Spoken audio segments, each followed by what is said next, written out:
Una walked through the grand archive with a heavy stack of old books in her arms.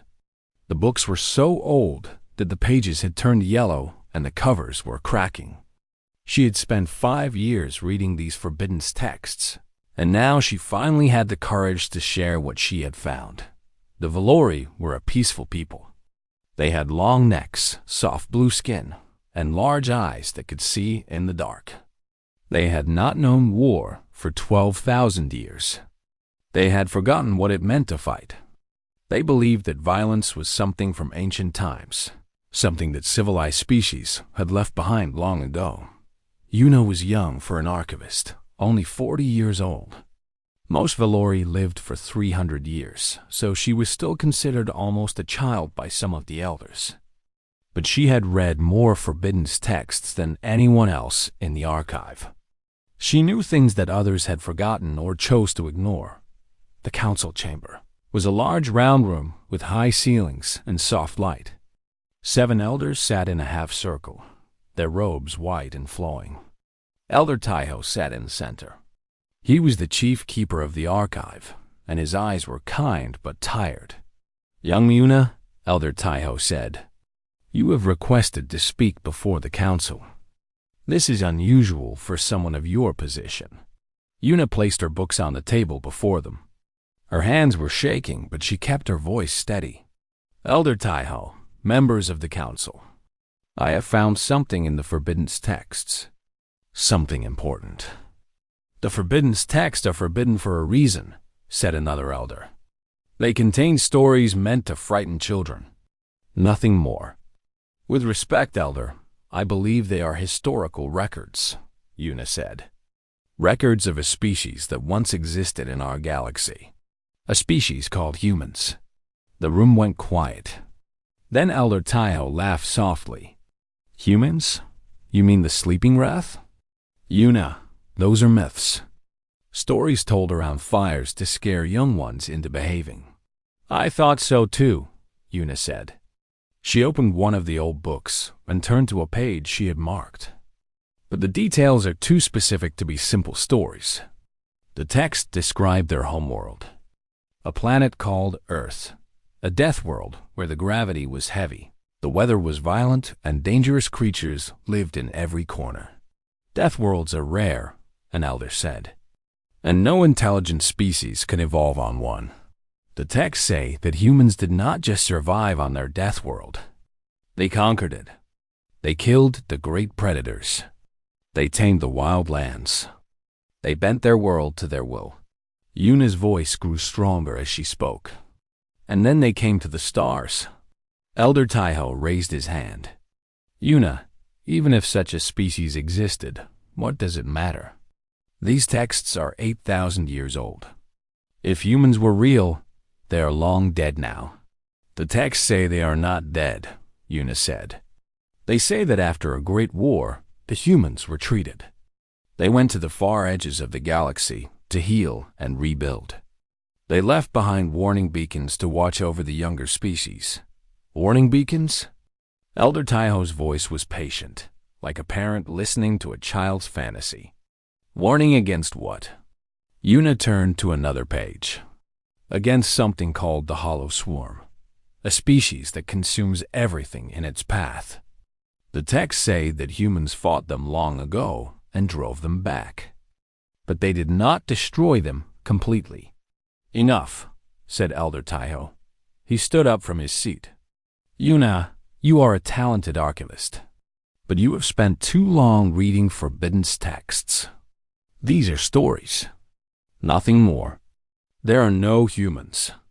There is no hollow swarm. We have been at peace for 12,000 years, and we will remain at peace." Una felt her heart sink. She had expected this reaction, but it still hurt. "May I read one passage before I go?"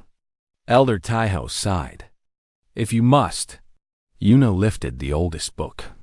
Its cover was made of something that felt like leather, but was not from any animal the Valori knew. She opened it to the final page and read aloud. "When the stars grow dark and the devourers return, the sleeping wrath shall wake. They will come from the void between galaxies, from the silence where no one dared to look. And they will remember their promise, for they swore to protect those who could not protect themselves. This is the oath of the humans. This is why they sleep. This is why they will wake. The room was silent when she finished. Then Elder Taiho shook his head. Beautiful words, but still just words. You may return to your duties, Yuna. Yuna gathered her books and left the chamber. Her friend Jisoo was waiting outside. Jisoo was taller than Yuna, with darker blue skin and a worried expression. How did it go? Jisoo asked. They did not believe me, Yuna said. They think I am a fool. Jisoo walked beside her through the archive's long halls. Maybe they are right. Maybe these texts are just stories. They feel real to me, Yuna said. When I read them, I can almost see the humans. I can almost feel their determination, their fury, their love. No one could make up such things.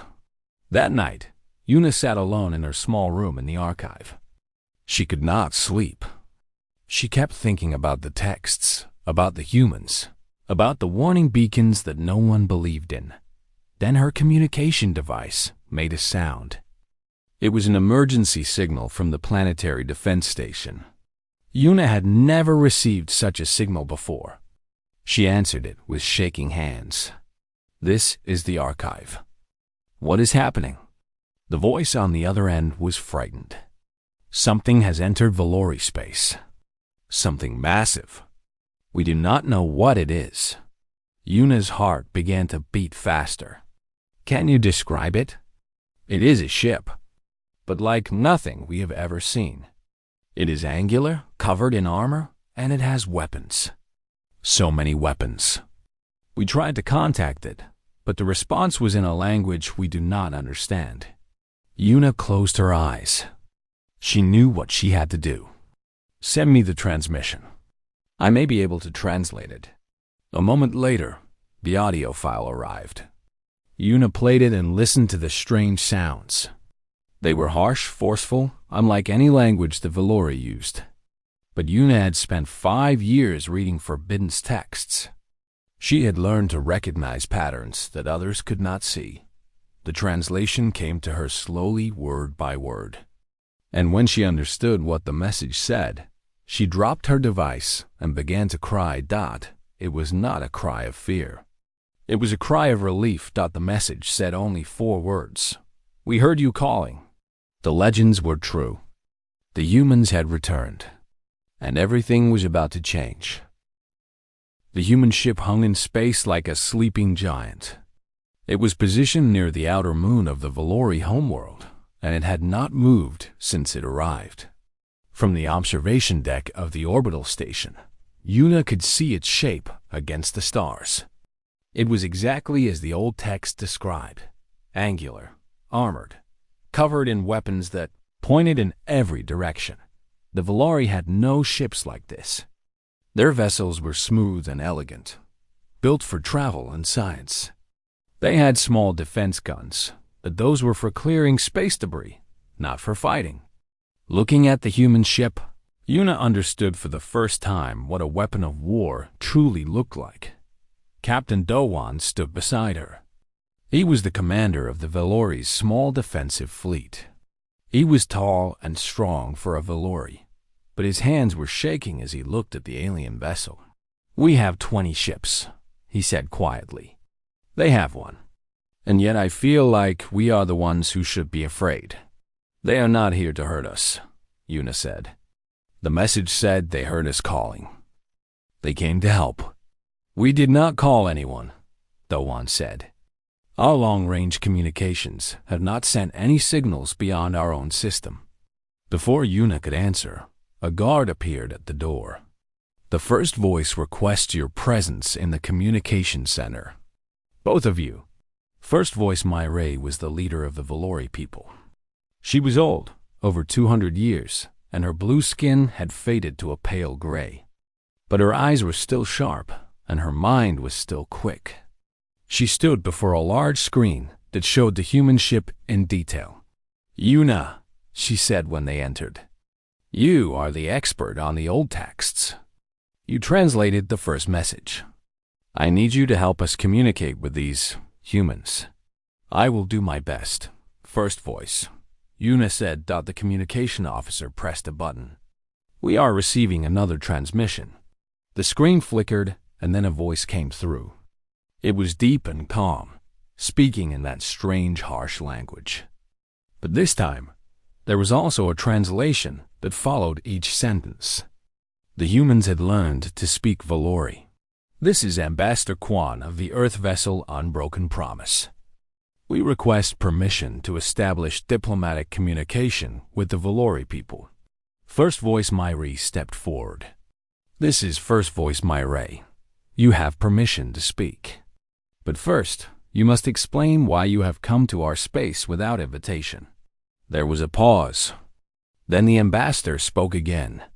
We apologize for the sudden arrival. We did not have time to send advance notice. A warning beacon was triggered in this region of space. When our beacons activate, we respond. We triggered no beacon, Murray said. That is correct. You did not trigger it. Something else did. Yuna felt a chill run through her body.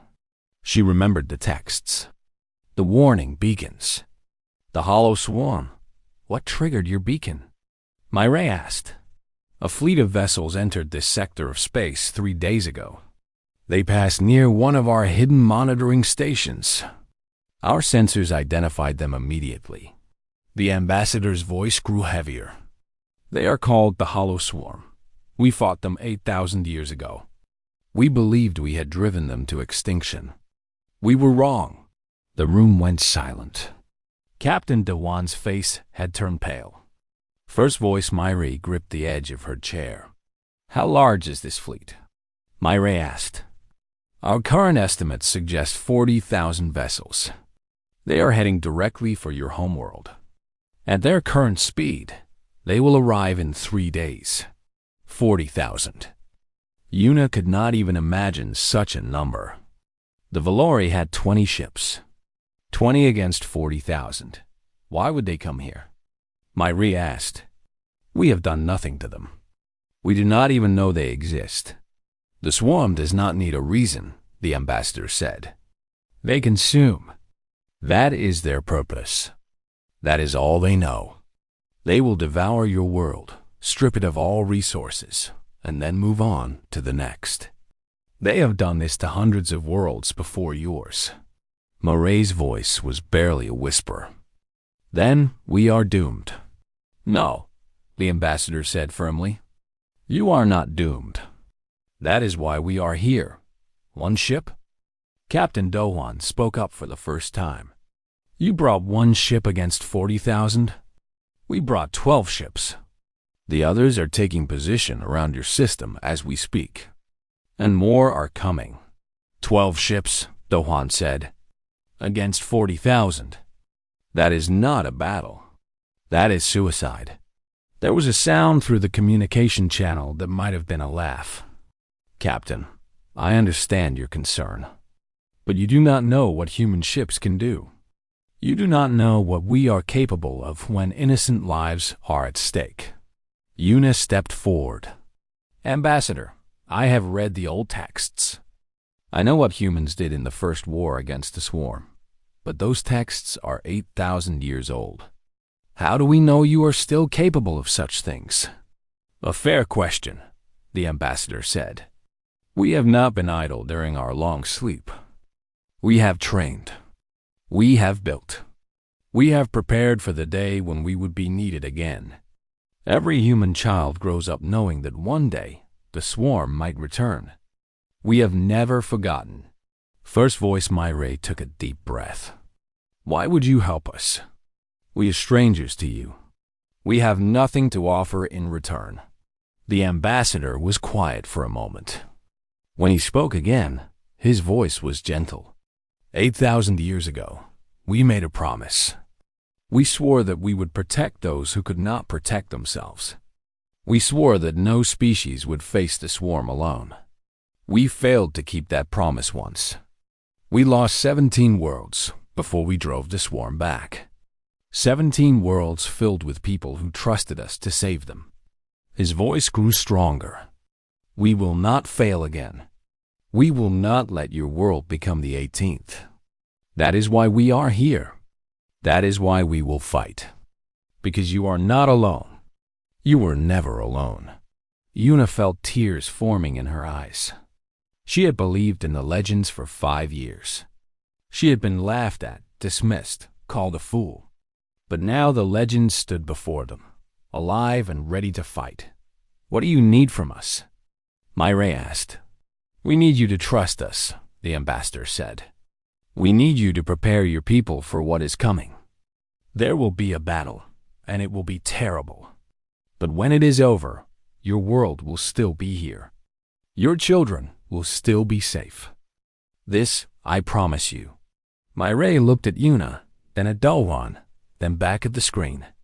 We will trust you, Ambassador. We have no other choice. You always have a choice, the ambassador said. You chose the hope. That is the first step toward survival. That night, Yuna stood on the observation deck and watched the stars. Somewhere out there, the swarm was coming. 40,000 ships filled with creatures that wanted to consume everything she loved. But somewhere out there, 12 human ships were waiting for them. And more were on the way. The legends were true. And Yuna finally understood what that meant. It meant that hope was not foolish.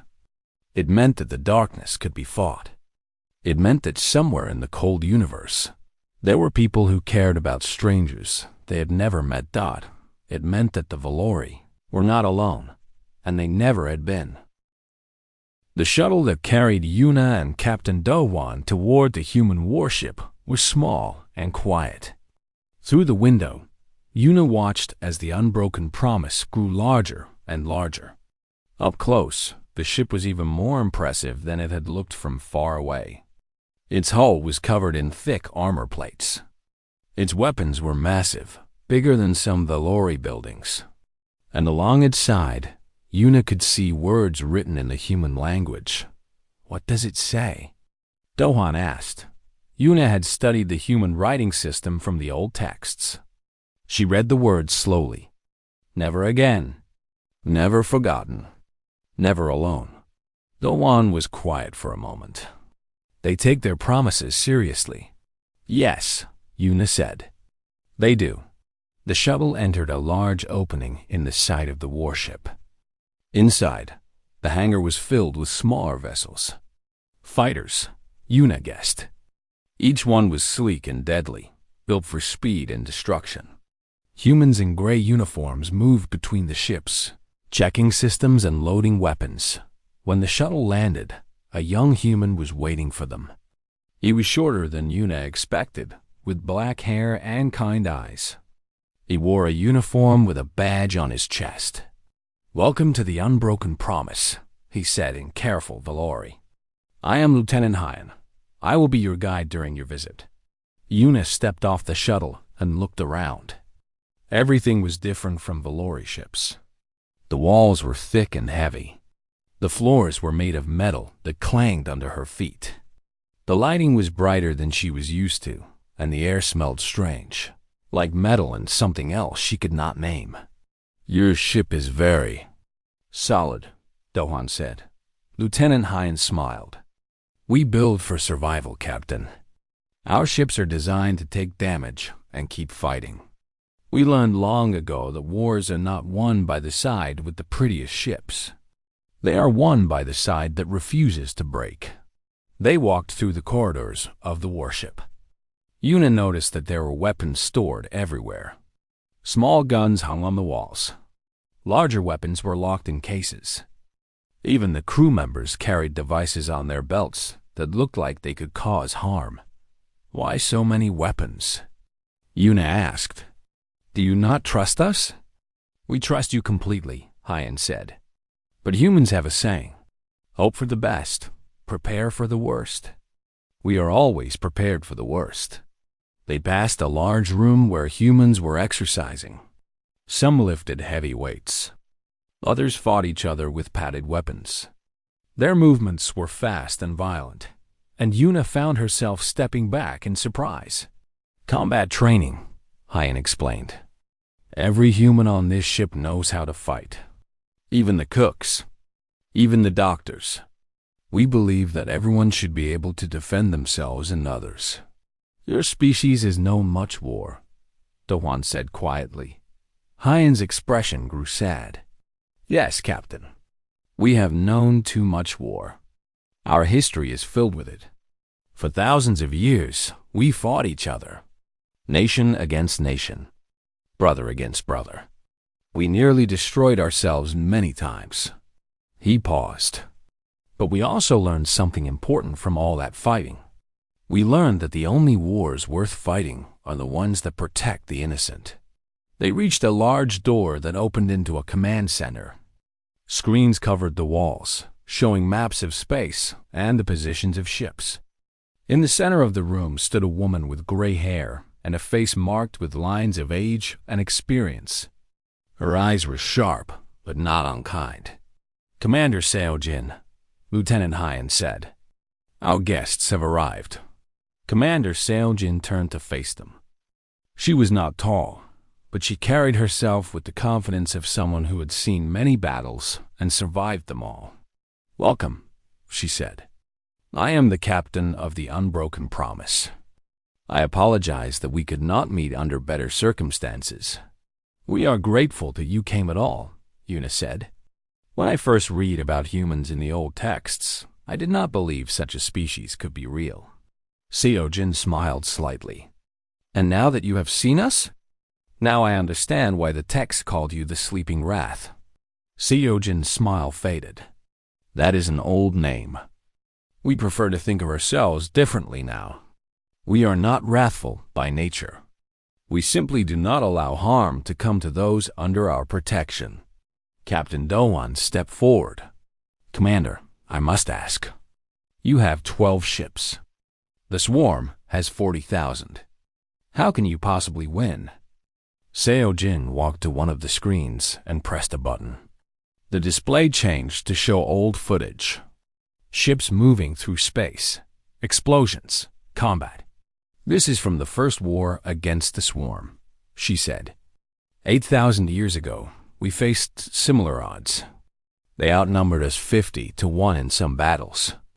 The footage showed human ships flying through swarms of enemy vessels.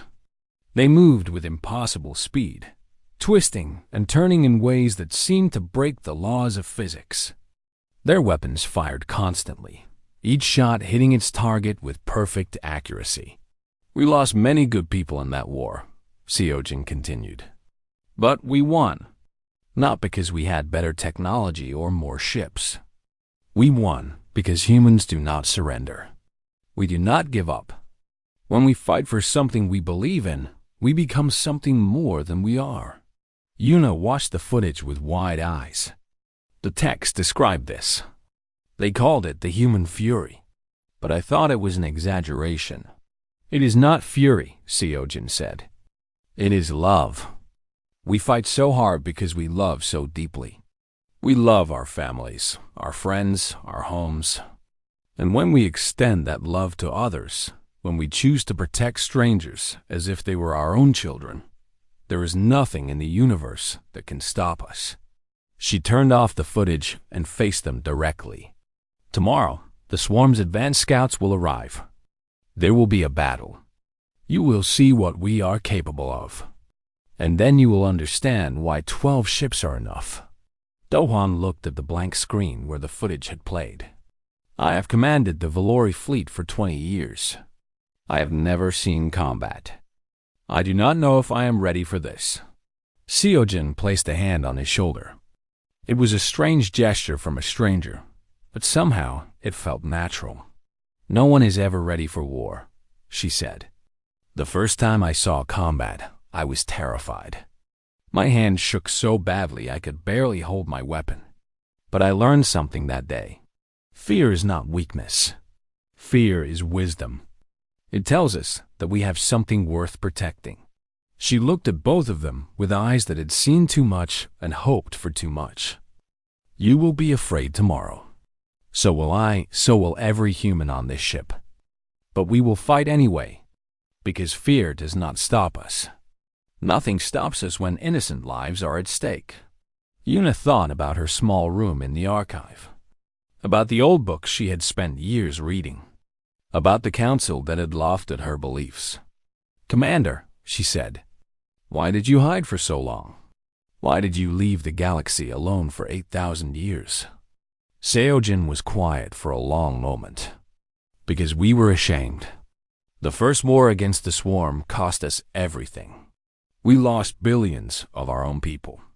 We lost 17 worlds we had sworn to protect. When it was over, many humans believed that we had caused more harm than good, that our presence in the galaxy only brought destruction." She looked out the window at the stars. "So we retreated. We went to the edges of everything and tried to heal. We told ourselves that the galaxy was better off without us. But we never stopped watching. We never stopped hoping that one day we could make things right. And now?" Yuna asked. Seojin turned back to face her. "Now we have a chance to keep our promise. Now we can prove that we are worthy of the trust others placed in us so long ago." A communication device beeped. Lofutan Hyan checked it and looked up with a serious expression. "Commander, the advanced scouts have been detected. They will arrive in 6 hours." Seojin nodded. "Then we should prepare." She looked at Yuna and Dowan. "Would you like to stay and watch? Would you like to see what humans do when someone threatens the innocent?" Yuna did not hesitate. "Yes, I want to see everything." And so she would. The observation deck of the Unbroken Promise gave Yuna a clear view of space. She could see the Valori homeworld below, a beautiful sphere of blue and green. She could see the other human ships taking their positions, forming a line between the planet and the darkness beyond. And she could see the first signs of the enemy approaching, 300 ships. The advanced scouts of the Hollow Swarm. They moved through space like a swarm of insects, their formations constantly shifting and changing. Their vessels were ugly, covered in sharp edges and strange growths. They looked wrong, as if they had been built by creatures that did not understand beauty or grace. Commander Sajin stood on the bridge below. Her voice came through the speakers. "All ships, this is Commander Seojin. The enemy is entering weapons range. Remember your training. Remember why we fight. Today, we show the galaxy that humanity keeps its promises." Captain Dohwan stood beside Yuna. His small fleet of Valori ships was positioned behind the human line, ready to help evacuate civilians if necessary. His voice was tight with fear. 300 against 12, he said. "Those odds are terrible." "Wait," Yuna said softly. "Just wait." The swarm ships came closer. They did not slow down. They did not try to communicate. They simply charged forward, confident in their numbers. And then the human ships opened fire. Yuna had read about human weapons in the old texts. She had read descriptions of their power, their accuracy, their destructive force. But reading was nothing compared to seeing. The space in front of the human line exploded with light. Beams of energy, missiles, projectiles that moved faster than the eye could follow. Each shot hit its target. Each target burst apart in flames and debris. The swarm's formation broke apart in seconds as ship after ship was destroyed. "By the stars," Dowan whispered. "How is this possible?" The human ships began to move. They did not stay in their defensive line.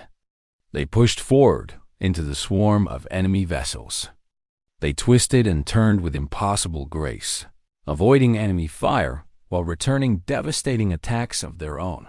From the bridge, Yuna heard the calm voices of the human crew. "Target destroyed. Moving to next. 3 contacts on my left. Engaging." There was no fear in their voices. No panic. They fought like they had been doing this their entire lives. And perhaps they had been training for exactly this moment. A squadron of small fighters launched from the Unbroken Promise. They moved even faster than the larger ships, diving into the enemy formation like hawks attacking prey. Yuna watched one fighter in particular. It moved with incredible skill, destroying enemy vessels one after another. "That is Pilot Yunji," Lieutenant Hyan said. He had joined them on the observation deck. "She is one of our best. Her squadron is protecting the evacuation ships." As he spoke, Yuna saw a group of swarm fighters break away from the main battle. They were heading toward the Valori civilian transports that were trying to escape the planet. "No," Yuna said. "They will be killed." But Pilot Yunji's squadron was already moving. They intercepted the swarm fighters before they could reach the transports. The battle was brief and violent. Yunji's voice came through the communication system, calm and steady. "Civilian ships are clear. Returning to main engagement. Stay safe, everyone." Yuna could not believe what she was hearing. In the middle of a battle, surrounded by enemies who wanted to kill her, Pilot Yunji sounded like she was simply doing her job. Like protecting strangers was the most natural thing in the world. The battle continued for 2 hours. 2 hours of fire and explosions and death. The swarm tried to overwhelm the human ships with numbers. They tried to flank them. They tried to ram them. Nothing worked. When it was over, 300 swarm vessels had become debris floating in space. The human ships had taken damage, but none had been destroyed. Not a single one. Commander Seojin's voice came through the speakers again. "All ships. The enemy has been eliminated. Outstanding work, everyone. Take time to repair and rest. The main fleet will be here tomorrow." Captain Dohan sank into a chair. His legs were shaking. "I have never seen anything like that. I have never imagined anything like that." Lieutenant Hyan nodded. "This was just the advance scouts. The real battle is still coming. But now you understand why we do not fear the odds." Yuna walked to the window and pressed her hand against the glass. Below, the Valori homeworld continued to turn. Millions of people down there had no idea how close they had come to disaster. They would learn soon enough. "Lieutenant," she said, "how do your people do it? How do you stay so calm when everything is trying to kill you?" Hyan thought for a moment. "We train for it. From the time we are children, we learn that fear is not the enemy. Fear is a tool. It keeps us sharp. It keeps us alive. The enemy is hesitation. The enemy is giving up." He paused. "And we never give up." On the bridge below, Commander Sajin was speaking with her officers. Yuna could see the exhaustion on her face, the weight of command pressing down on her. But there was something else too. Pride, satisfaction.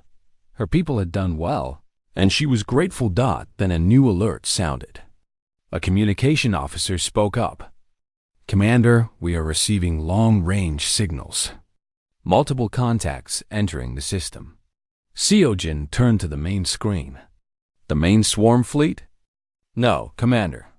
The officer's voice was filled with wonder. "They are human signatures, reinforcements."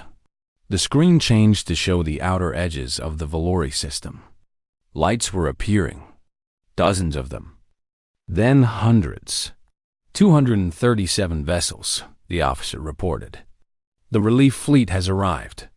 Yuna watched as more and more lights appeared.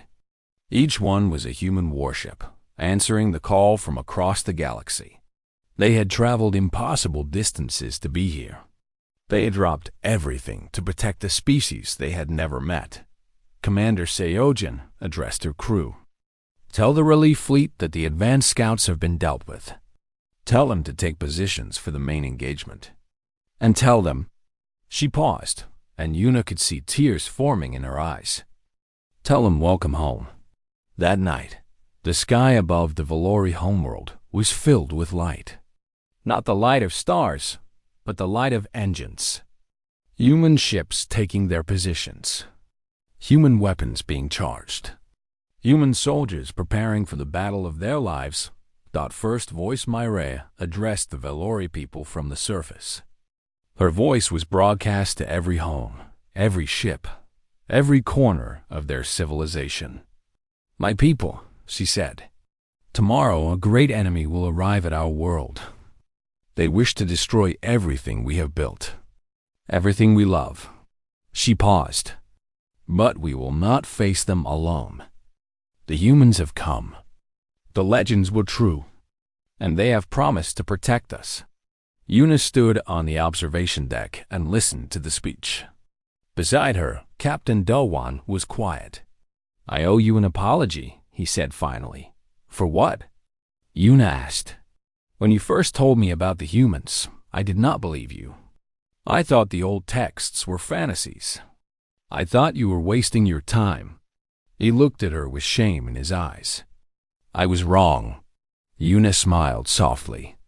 "You were not alone. Everyone thought I was wrong. Even I had doubts sometimes. How did you keep believing?" Yuna thought about the question. "Because I wanted the legends to be true. I wanted to believe that somewhere in the universe, there were people who would protect strangers simply because it was the right thing to do. I wanted to believe that we were not alone." She looked out at the human ships filling the sky. "And now I know. We never were. Tomorrow, the swarm would arrive. 40,000 ships against 249. The odds were still terrible. But watching the human fleet prepare for battle, Yuna felt something she had not felt in a long time. Hope, real, genuine hope. The legends were true. And tomorrow, those legends would prove themselves once again.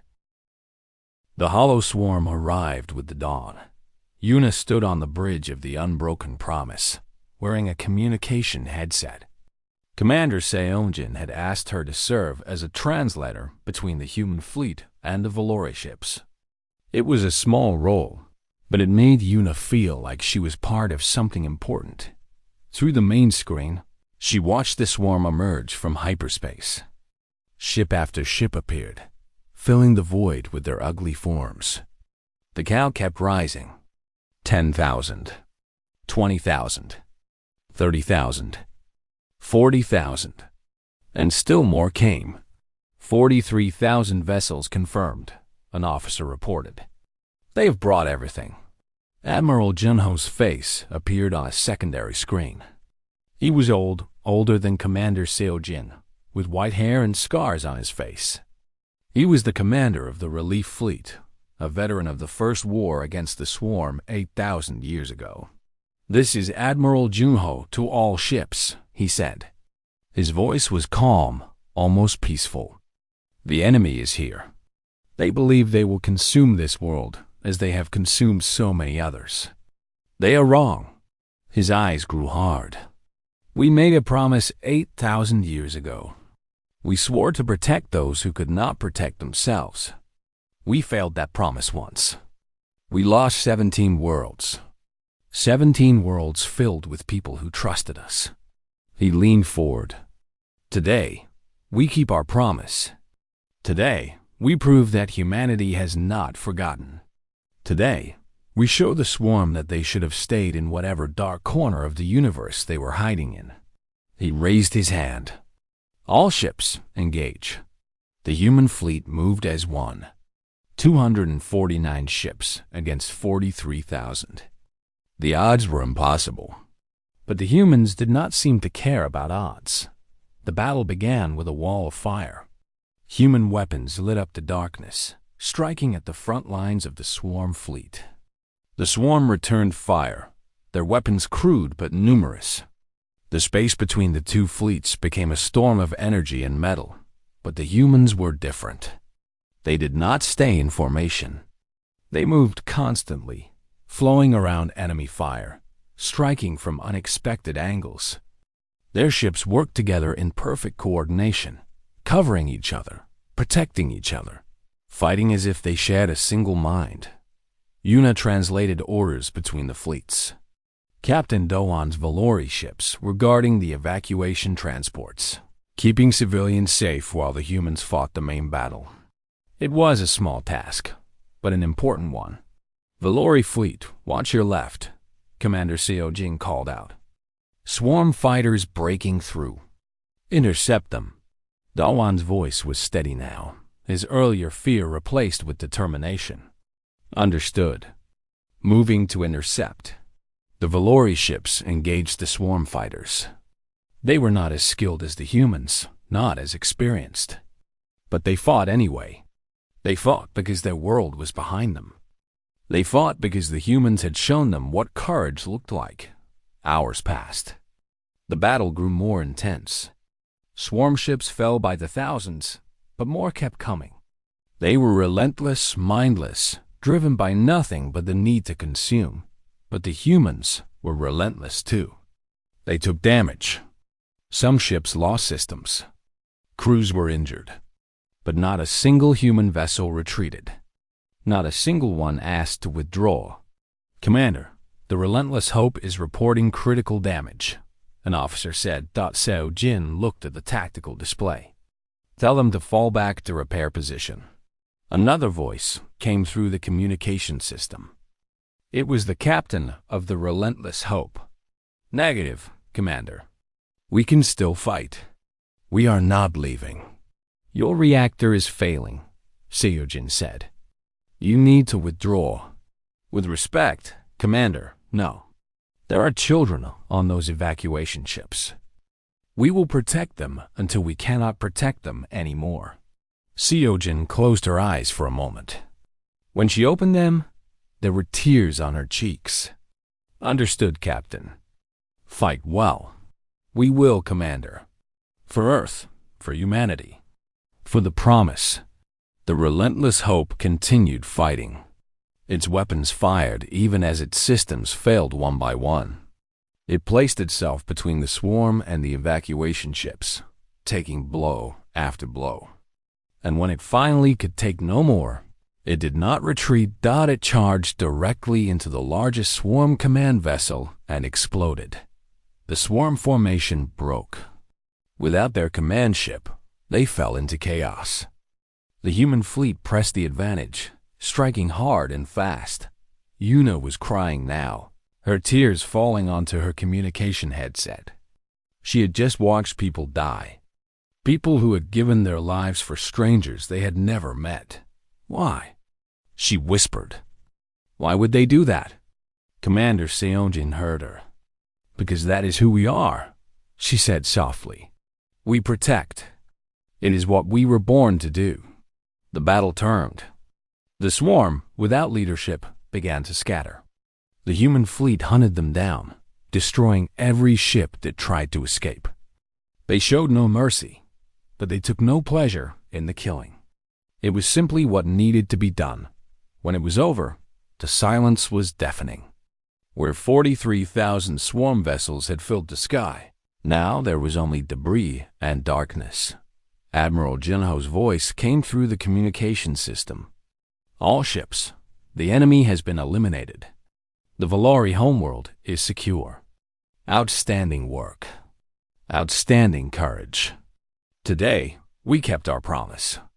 On the surface of the Valori homeworld, First Voice Mai Ray was crying. Her people were safe. Their world was still here. The children would grow up. The future would continue. "They saved us," she said to her advisors. "They saved us all." 1 month later, Yuna stood before the Archive Council again. But this time, she was not alone. Commander Seojin stood beside her. Admiral Junho watched through a communication screen. And the hall was filled with Valori who had come to hear what would be said. Elder Taiho sat in his chair, looking older than he had before the battle. Humbled. Changed. "Yuna," he said, "you were right. About everything. The texts were not myths. The humans were real. And they saved our world." Yuna nodded. "Yes, Elder. They did. What happens now?" Commander Seojin stepped forward. "Now, humanity returns to the galaxy. We have hidden for too long. We have let fear and shame keep us in the darkness. But we have learned something from this experience. She looked around the room at all the Valori faces watching her. We have learned that the galaxy still needs us. There are still people who cannot protect themselves. There are still enemies who would destroy the innocent. We cannot hide from that responsibility. Elder Taiho stood slowly. What does humanity want in return? For everything you have done. For the lives your people gave. Seojin smiled sadly. We do not want payment, Elder. We did not come here for reward. Then why? Yuna answered before Seojin could. She remembered the conversation they had shared, the words the commander had spoken. They came because they made a promise, Yuna said. They came because they could not bear to let innocent people suffer. They came because that is who they are. She looked at Commander Seojin. And they want what they have always wanted. To never be alone again. The room was silent. Then Elder Taiho did something he had never done before. He bowed, deeply and sincerely. On behalf of the Valori people, he said, we thank you. And we welcome you back to the galaxy. You will never be alone again. Not while we live. That night, Eunice stood on the roof of the Grand Archive and looked up at the sky. Human ships still patrolled above, their lights mixing with the stars. Valori vessels flew alongside them, learning, growing, becoming part of something larger than themselves. She thought about the old texts, about the words she had read so many times. When the stars grow dark and the devourers return, the sleeping wrath shall wake. The stars had grown dark. The devourers had returned, and the sleeping wrath had awakened. But they were not wrathful. They were protectors. They were guardians. They were humans. Yuna smiled and whispered to the night sky. The legends were true. All of them. And somewhere above, on the bridge of the unbroken promise, Commander Seojin looked down at the Valori world and made a new promise. Never again. Never forgotten. Never alone. This time, they would keep it forever.